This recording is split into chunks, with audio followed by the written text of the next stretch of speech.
At this point, I'd been stuck in traffic for almost 20 minutes just to cover 5 kilometers.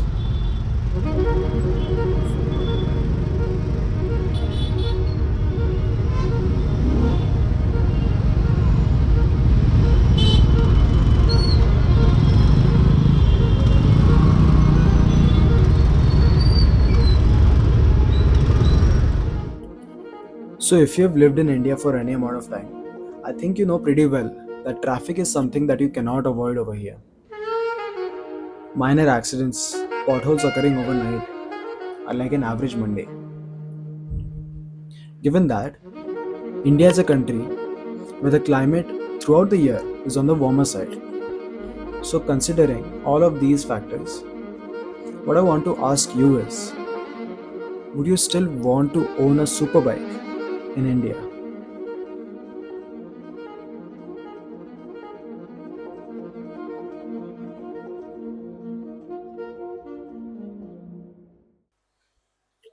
It is quite rare that you would spot a superbike out on the streets in India. But when you do notice it, you notice it well. The engine roar, the aggressive stance, it not just adds to the personality of the bike, but the rider as well. But before asking why do people want superbikes in India, let's just understand what a superbike actually is. These aren't just bigger bikes. These are brutal race machines capable of reaching speeds of above any legal speed limit. 1000cc engines with up to 200 horsepower. These machines are built to live near the red line. These machines need smooth tarmac, open spaces, and predictable corners to reach even half of their potential. Not traffic that stops every 50 meters, not potholes that occur overnight. So, why do people still buy them? It starts way before money even enters the picture. The young dream.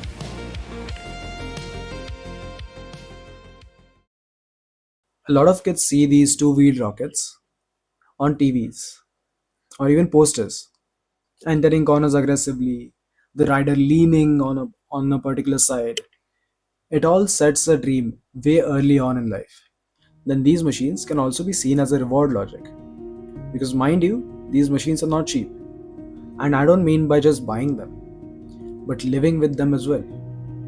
Fuel costs, parts, service costs, they all add up. A lot of times you wouldn't even get the particular parts in India itself. So you're gonna have to import them. So for many people, buying such a bike and able to live with them turns into a symbol of I made it. Second of all, if you own something that is rare, people are going to treat you better. The halo effect. Owning a superbike changes the way you're treated. At traffic lights, in parking spots, and even online. Like it or not, people are going to treat you differently if you own something that is rare and valuable. It almost turns you into an exclusive person. Which brings me to the next point, exclusivity. In India, the average cc of a motorcycle is from 200 to 400 cc's. So owning a superbike instantly puts you into the rare category. And you're not going to see such bikes every day. And that rarity is what makes you feel special.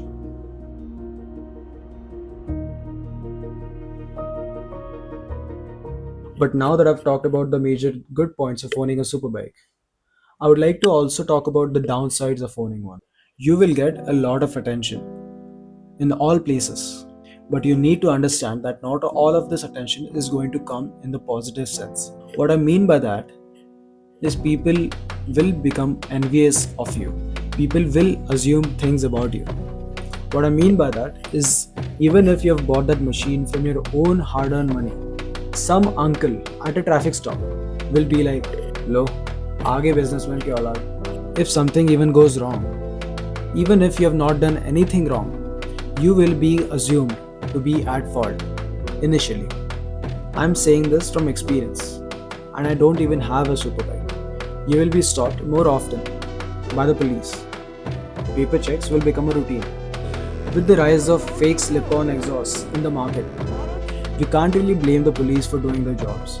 Owning a superbike doesn't just cost money, it also costs mental peace. Every time you take it out, you're worried about a number of things: where to park it, who's watching, whether someone will touch it, whether it's safe to even leave outside for 5 minutes. It's like having a high maintenance girlfriend. Riding a superbike in India is like riding a CVT. You will barely get a chance to shift into the second gear. And when you finally do get the chance of shifting up to the second gear, you will quickly be reminded of why India is not meant for such bikes. These bikes do not have a good ground clearance, and the engine heat will most surely turn your balls into boiled eggs. And you'll not be able to ride this bike casually. It's going to demand your attention every second that you ride it. This is literally a superbike meant to be ridden in a controlled environment.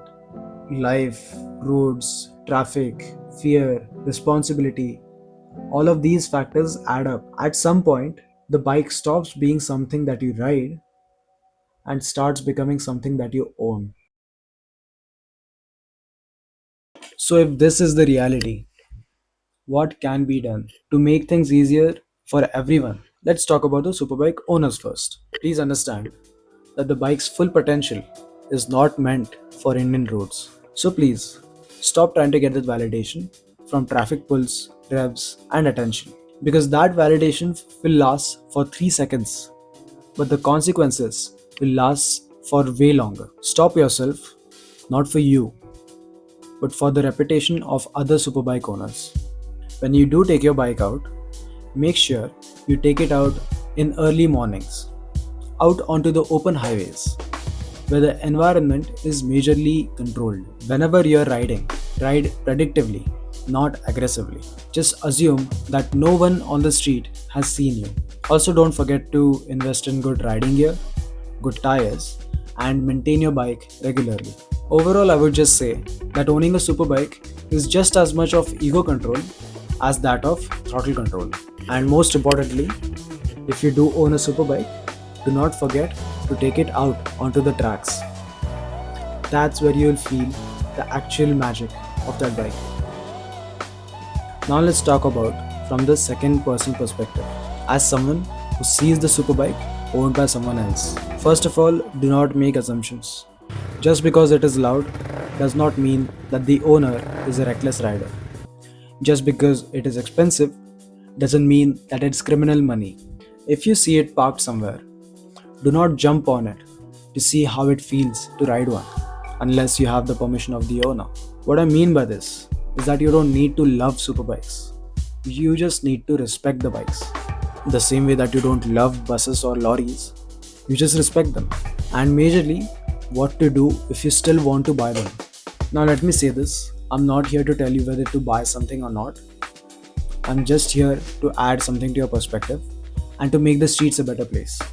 So if you still want one, just understand what you're getting yourselves into. An absolute beast of a machine with a few downsides like police stops, more assumptions, and a bit of mental load. And most importantly, buy that superbike only when you know that you're capable of owning and riding it. Not just for your safety, but for everyone else's as well. Because our streets are a place of cooperation and understanding.